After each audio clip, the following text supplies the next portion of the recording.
Hello everybody and welcome back to my channel, or welcome if it's your first time coming across one of my videos. And I just wanted to thank all my new subscribers. I've gone from 50 to about 64 subscribers recently, and it's wonderful for me. And I just wanted to sort of make this video just to say that I did earlier videos about encouraging people to sort of have their own YouTube channel so that they could actually share their life and personal experiences with even with family and friends for future.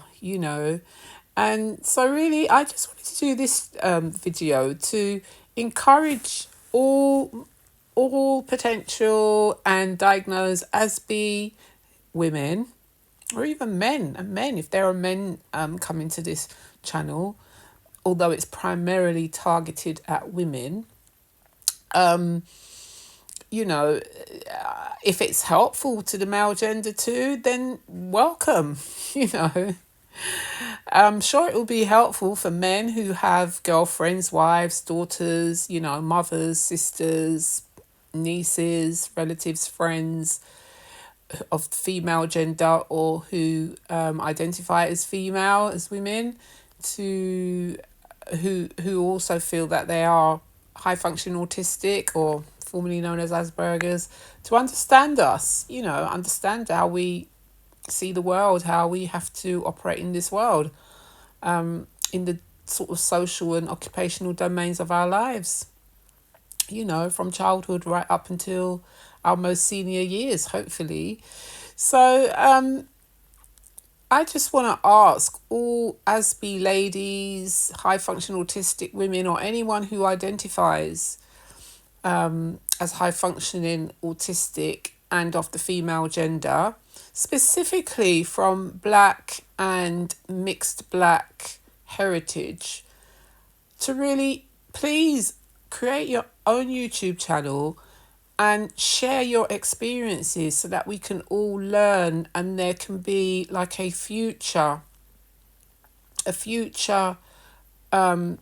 forum of information that helps others, that's going to help younger women, younger girls as they grow older, who are looking for a place where they can identify the experiences that they may be going through, on YouTube, really, because that's why, that's something that I really, really want to see happen, because I couldn't find anything. When I was thinking about, well, I want to record this for my family for future, and I thought, well, make it public, just make it public, share my experiences of my life traumas, my future planning, the way all these things happen for me. Let me share it as a Black biracial woman. I couldn't find anybody of a similar sort of I don't know, how would we put it, of a similar experience to myself on YouTube. I'm sure there are. I think probably there are quite a few YouTubers who may actually be on the spectrum and not even be aware of it. I think it wouldn't be surprising to me, because we are creative. We're creative people in different ways, and so yeah, I'm sure there are. But I think, specifically, if you do come to my channel because you identify with some of these issues that this channel will be talking about, then please do create your own YouTube channel as well. Share the experiences that have affected you from your own particular perspective as a woman of your age, of your ethnicity, of your particular social economic group. Share how it has affected you, or how you think it has affected you, and let us know about it. I will subscribe. I will subscribe to other women who identify as on the spectrum, high functioning, particularly if they are from black or black ethnic minority groups, Asian background, non-white. And I mean, that's not to say that it's not relevant to white women, because it is. I am half white myself, but it's just that I haven't come across many channels at all where I could identify it from the ethnic perspective, from the cultural perspective. You know, I have come across some channels of white women which I have found really helpful, sharing their experiences of feeling isolated, being on the spectrum, and men as well.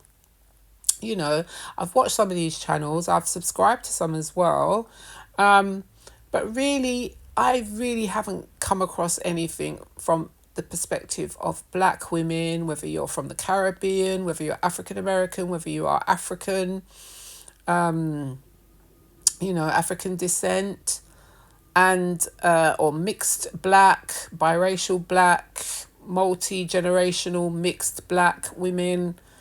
And I'm really interested to know how you think being on a spectrum, high functioning, has affected your life. You know, what experiences do we have in common? I really do think it's important, honestly, I do. And one of the reasons why I have sort of taken to doing my videos in a sort of, I don't know, slideshow format is because I wanted people to see what I look like, but also for consistency in a way, because for those of you who are Aspie, as I'm going to call us for short form, Aspies, and female, sometimes it's a struggle for us to sort of, make ourselves look presentable if we're not going anywhere in particular. I often don't bother to sort of make myself that presentable at home. I mean, I'll do the basics. I will wash myself, make sure I'm clean, because, it's very important for our personal hygiene to make sure we keep ourselves clean regardless. But, I don't always feel like doing my hair, putting on I don't really wear makeup. I wear sort of eyeliner and I wear lipstick. I love lipstick. I'm a lipstick woman. I've got hundreds of lipsticks, actually. I might do a video showing my lipstick collection. That's one of my sort of special interests, my Aspie special interests, if I could put it that way. So I wear lipstick and I can sort of do eyeliner. But anything more than that, and I just look a bit like a clown. I am not one of these Aspie ladies who has got any creative ability when it comes to sort of arts and crafts. I will sort of, if I do a drawing for you, you would think a 5-year-old done that drawing. So when I tried to do makeup, it just didn't look right. I mean, I suppose they say the more you practice, the better you get, I'm sure. But yeah, I just wasn't really that interested, to be honest. As long as I could do the basics, which to me, as long as I've got lipstick on and my eyes don't look as if I'm sort of tired and, sort of, what's the word, pale. I that's why I put a bit of colour around my eyes. And a nice bright lipstick. I like nice bright lipsticks. I'm good to go, But sometimes I can't even be bothered to do that. I mean, I'll do that when I'm going out. And my hair, as a biracial black woman, my hair can be difficult to manage. It's not as thick as it used to be, but it is still quite frizzy if I'm not, sort of daily grooming it. And and some days I'm at home most of the time working, and my chambers is at home. And so I just don't really want to bother, really, So that's why when I do go out, I take pictures of myself, and I've been sort of taking more pictures of myself, knowing that, I can use these pictures to sort of do slideshow presentations as part of my voiceovers, So that's my way of trying to make sure that anybody coming to my audience can actually see what I look like. Because I do think representation counts. It's extremely important, which is why I'm encouraging other women of colour to create their own YouTube channel and let us know if you think you're on a spectrum and how it's affected you. And I would encourage a similar format too. If you're like me and you don't really want to be on camera personally all the time for whatever reasons, it may have nothing to do with presentation. You know, you may be somebody who's very good at makeup and you like sort of putting yourself together. And you may have a lot of time to do that. And if so, then that's even better, you know. But if not, then you could do a similar sort of slideshow version of yourself, or even one picture. You know, I just think that the reason why I would encourage people to sort of put images of themselves is because I do think representation counts, and I think that it does help others to actually see what you look like, so that they can, you know, it's more I think it's more relatable when you can actually see an image of the person. I know there are channels who have sort of voiceovers and they put all these other images, and you know their discussions can be really good. I'm not just talking about autism here, I'm just talking about any topic, you know. People do have channels where they do voiceovers and they have images, but you can't see them and you don't know what they look like, and that's fine when it's sort of a topic that I think is not so, what's more abstract from, and not so personal.